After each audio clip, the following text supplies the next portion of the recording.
G'day guys, my name is Paul and welcome to another episode. In this episode we are going to take a look at the Crashpad Crash Cover 180 freestanding awning. Now I haven't had this for long, I've had it for about 3 months or so, used it a couple of times in the wild, about to go on a big trip next week or the week after, so I'll be able to give it a good test then. But what I have found with this awning, and I've had a couple of people contact me to say the same thing, there's not a lot of information out there regarding the awning. Now, I'm not sure how long it's been on the market for, but you can go to Crashpad's website, you can get information off that, but it is limited. And I'm guessing if you go into their warehouse over on the East Coast, you'll be able to get all the information you want. But there's not a lot of information available here in WA. So I thought I'd put this info video together just to show you all the features of it, how I've found it so far, and why I decided to go for the Crash Cover 180 awning. The stockists in Perth are limited to what Crashpad will release for them to sell. So you can only buy this awning and a lot of other Crashpad products through Crashpad only. They release some items to their stockists, but not all. So I did go into one of their stockists, my friends that go camping and overlanding in Balcatta. We had a good look on the computer for some information on it. They tried to get one, but Crashpad wouldn't release one. So I had to basically buy it just from the information that I had. And I can say I'm pleased with it. There's a couple of little things about it that I probably don't like that much, but I'm willing to put up with because of the benefits it will give me. So without further ado, let's open this baby up and I'll show you what it's like. Okay, so first of all, it comes with these two tensioning guy ropes, got a hook at either end and a tensioning ratchet in the middle. I did find when I purchased it that these were set up back to front and I couldn't tighten it, but I could loosen it. So I had to switch them around. The other thing it comes with, and this is one of the things that I'm not all that keen on at the moment, maybe I've got them set up wrong, I don't know, but these guy ropes, comes with 4 guy ropes. You've got attachment, you've got little ringlets for each pole that you can attach the guy ropes to, or there are also ringlets in the middle so that if you're in wet conditions and it's raining, you can pull down the middle to allow runoff on the roof. But these tensioning, whatever you call them, I don't know if I've got it set up wrong, but I just don't find them user-friendly and easy to tighten up. So I might get myself some of those proper tie-down straps and use those, but we'll see how we go with these anyway. So it comes with 4 of those. It also comes with a light and it has a controller and a dimmer for it. I've got mine hardwired straight to the power, so I'm not using that. So that's the bits that it comes with. Okay, so first of all, it comes with this great 800 GSM PVC transit bag. Nice, easy zipper to undo. The only problem I find is people that are vertically challenged, to get that up over the top can sometimes be a little bit difficult, but I'm getting better. Okay, 3 straps, Velcro with these buckles. I find that awesome rather than just the Velcro. And be careful when you undo it because in there are the 2 poles. I'll show you what they're for later. So,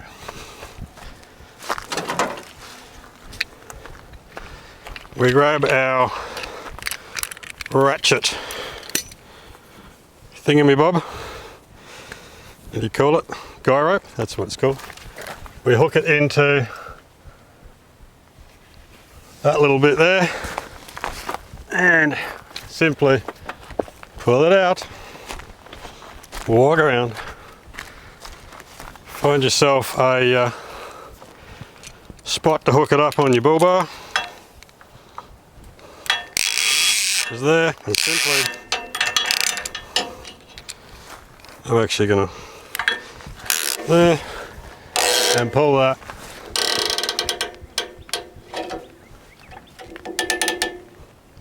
nice and tight. Now any hole in your bull bar will do.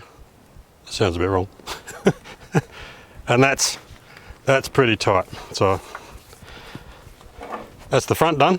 All right, so then we grab the second ratchet guy rope and we hook it into exactly the same thing on that side.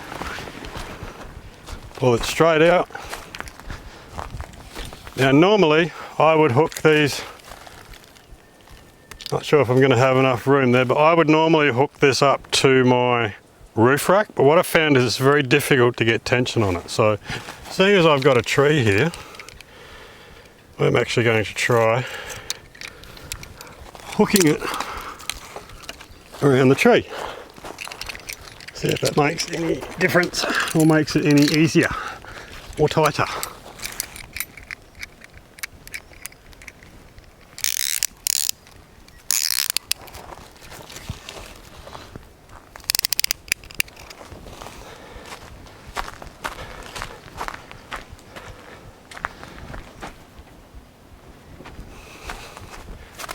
It has made a bit of a difference. We'll just pull that up a bit tighter. Alright, so there you go. Now that has made a bit of a difference to the tension. I found before hooking it up to, because I'm pulling it back this way rather than that way, it's not quite tensioning up and getting a bit of droop in here. But that's, I mean, I know I'm not always going to have a tree right there to be able to hook up to, so I have to deal with hooking it up, or I'll find something else to hook it up later. But that seems to work quite well. Alright, next. Poles. Now they call it a freestanding awning, but they do advise to put the legs down to give it some support to take the weight off your roof rack. If you want to know how much this weighs, it's 26 kilos. So it is heavy, but it's not overly heavy. And yeah, they just advise you to put the legs down just to give it a bit of a help. So just support wise. So leg straps up there. Great little lever there. Pull out. Push it up, this leg down, push up, and there we go. The awning is basically up. Now, it does come with a pole for that end and a pole for that end. I'll show you those right now. So this bag that I showed you before that was wrapped up in the awning, that houses the two additional poles. You can choose to keep them in the awning or you can keep them somewhere else. I keep them with the awning. That way I'm never going to forget them or forget where I put them. There's a hole under here, basically. That goes straight up in there. Lift it up a bit, give it some support. Clip in, same at the other end. Okay guys, just a full disclaimer here. I have no affiliation with Crashpad whatsoever and paid full price for this awning. Second pole, same again. Pin on the end of it, into the hole provided, push it up a bit and lock it into place. And there we go. Your awning is ready to go. Now, so I'm still trying to get used to the fact that I don't have to peg the bejesus out of the awning to keep it down in the wind. So basically the information I find out, this can withstand 30 to 35 km/h winds, and it is advertised as a freestanding awning. However, they do suggest put the poles out for extra support. I find these poles are good to stop the ends from sagging a little bit, but I will whack one of these on just to show you. So literally there's a metal eyelet at the end of each of that, just a little truckie's hitch. Put the guy rope on, here we go. One of these and one of these because I've become lazy in my old age.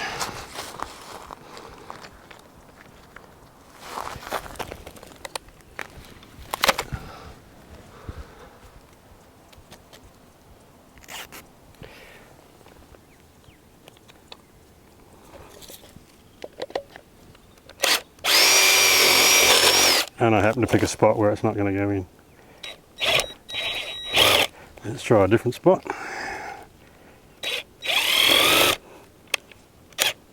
Might help if I've got it on down and not up. So there we go.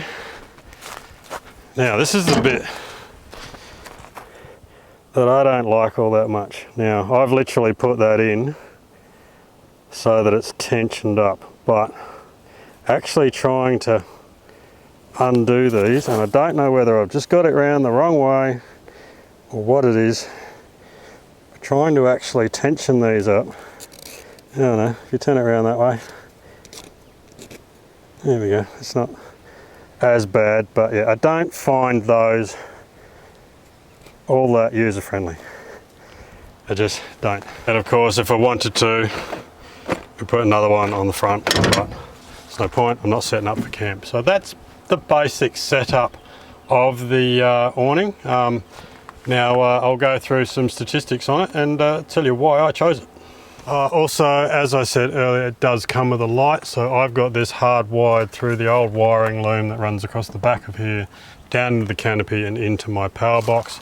I've got a switch in here that gives it its power, and it's got switches up here. So it's got normal light, and then it's got the orange light. And if you wire the dimmer into it, which is just literally a plug, you'll get to be able to obviously dim it up and down. So you can have both lights running, or one off, one on.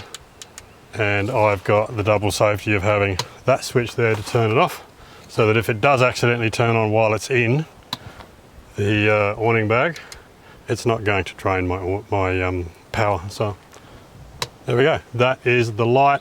You have to screw it in yourself, so literally they are self-drilling screws, so just wherever you want to put it. Got some cable ties there running to the wire, which runs on the back of this board and down, as I said, into my power box. So that's the light. All right, so why did I choose this?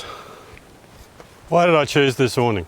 Now, I did a bit of research. The old ARB awning was getting a bit tired, putting it up, getting a bit difficult, especially one person in the wind, and you lie there all night wondering if it's going to blow away when you're in windy conditions.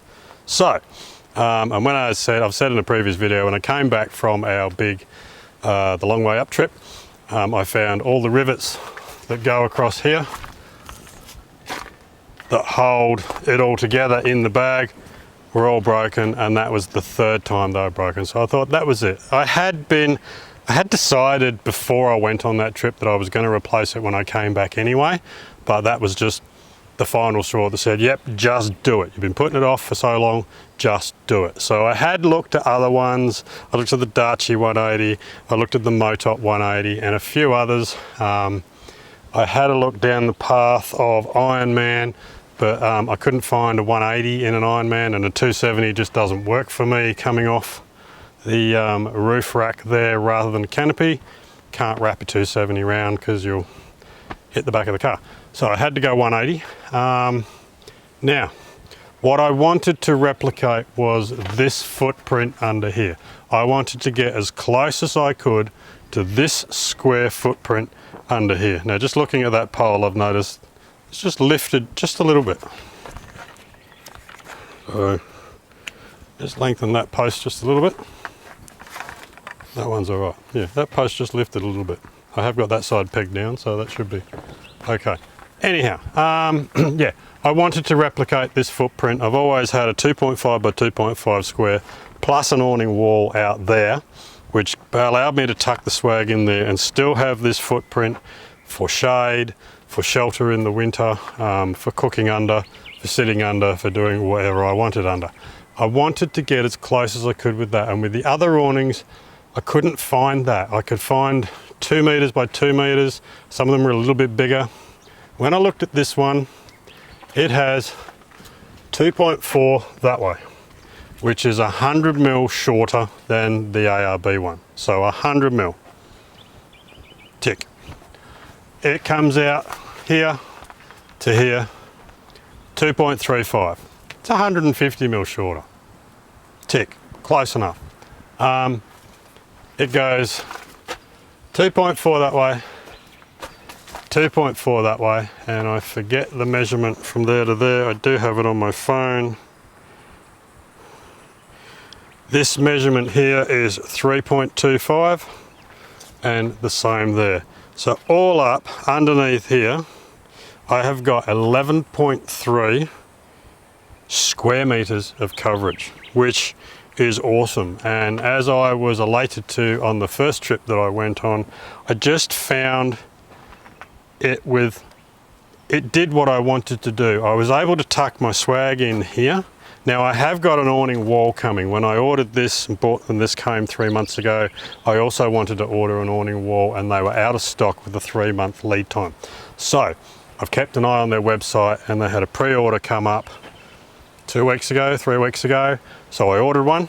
and I got a notification 2 days ago saying it's in the mail. So it didn't quite come for me to be able to show you it here, but you will see it on our next trip see, that's lifting a bit. So that tells me it is a bit windy here. The winds are about 15-20 kilometers an hour. So that tells me that it's probably a good idea still to peg it down. Where was I? Yeah, I will have that awning wall on our next trip, which is in 2 weeks' time. We're going back down to the Jaeger ups to, we haven't taken all of our new vehicles on Jaeger uphill and Calc uphill yet. So we're going to go down there, got some awesome campsites set up down there as long as it's free. And we're going to do a bit of a comparison between Jaeger uphill and Calc uphill, as well as having another good look around the area, maybe looking at some different things we haven't seen before. It is one of my favourite places to go wheeling and camping, so I'm looking forward to getting back down there. But yeah, basically my plan is, when I need it, not just for the hell of it, when I need it, the awning wall will go on that side, out that way, and my swag will then be completely covered from any rain, morning dew, whatever I need to have it covered. But I did like the fact that I could have my swag out there and see what was my view. So whether it's a river, an ocean, whatever it is, I could see it in the morning when I got up or woke up in the morning, and it was just awesome. That's my view to wake up to this morning. So it's not bad. I don't know how well you can see it.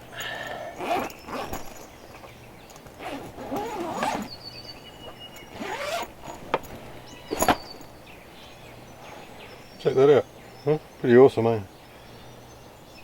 And I still had enough room under here for my cooking, so I had my cooking set up there.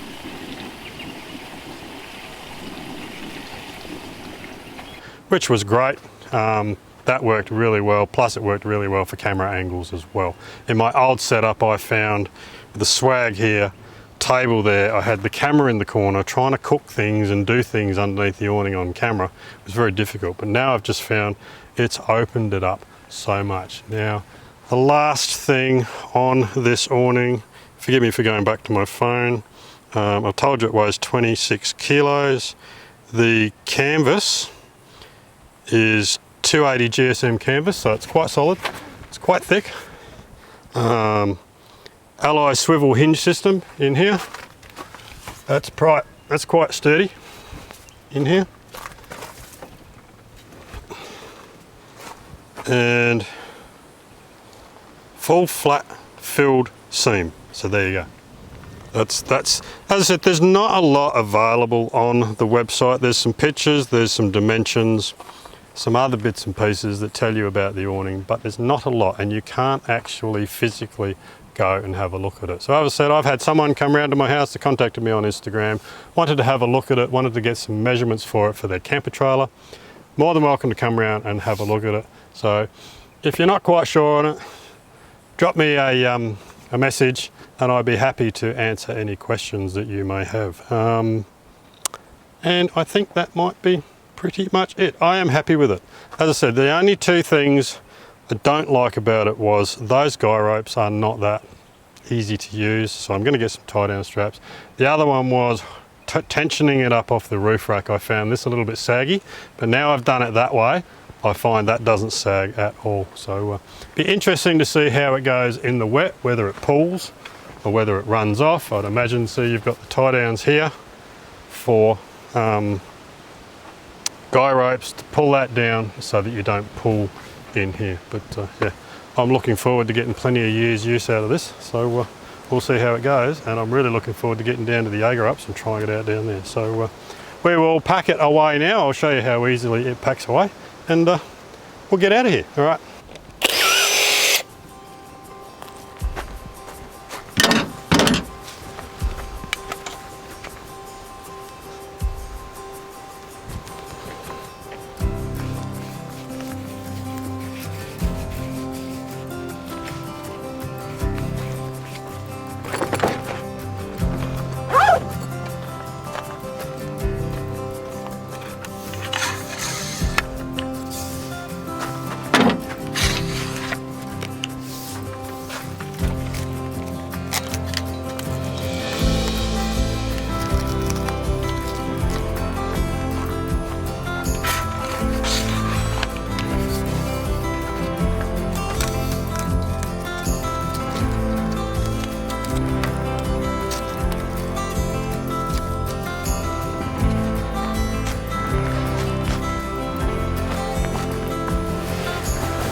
And there we go. That's how easy it is to pack up. That literally took me about a minute to pack that up. So easy, same putting it up.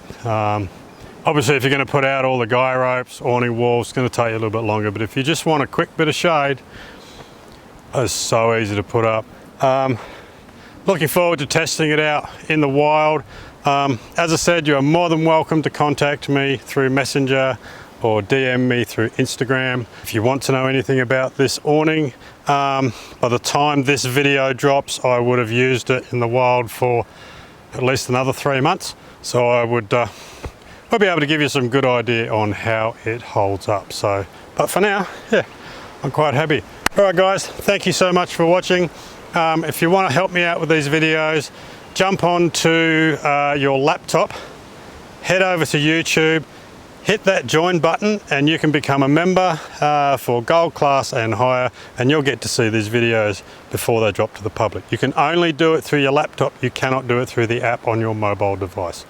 Don't know why they do it like that, but that's the way it is. So please, I do ask, if you want to help me out, become a member and you'll get to see these videos earlier than everybody else. Another way you can help is the web shop. Now my web shop is due for renewal next month, which of course by the time you've seen this it would have already been done. It is reasonably expensive to keep the website going. It's not generating enough income to warrant keeping it going. So again, if you want to help me out with that, jump on the website, grab yourself a patch, stickers, t-shirts, some great t-shirts there. Would love to move some of those t-shirts so I can buy some more sizes for those guys that want some sizes that I don't have in stock. Otherwise, I'm going to look at the end of the year at maybe closing that website down, because there's no point in paying that money every year to keep it going if it's not justifiable. So, but that's next year's problem, not this year's problem. Anyhow, guys, don't forget to like, subscribe, share. That also helps, and we'll see you on our next adventure, which hopefully will be down at the Jaeger Ups. All right, cheers, guys. I'll leave you with some footage of me getting out of here. If you want to know where I am, I'm up on the Jeepcraft Trail. So I've just come into the Jeepcraft Trail. It's a massive bushfire north of Perth. I was wanting to head up there along the beach and do a bit of a redemption catch and cook up there, but there's a bushfire in the way up there. So I've come out into the hills instead. So. And there's nobody else out here. It's quite peaceful. Tad windy, but.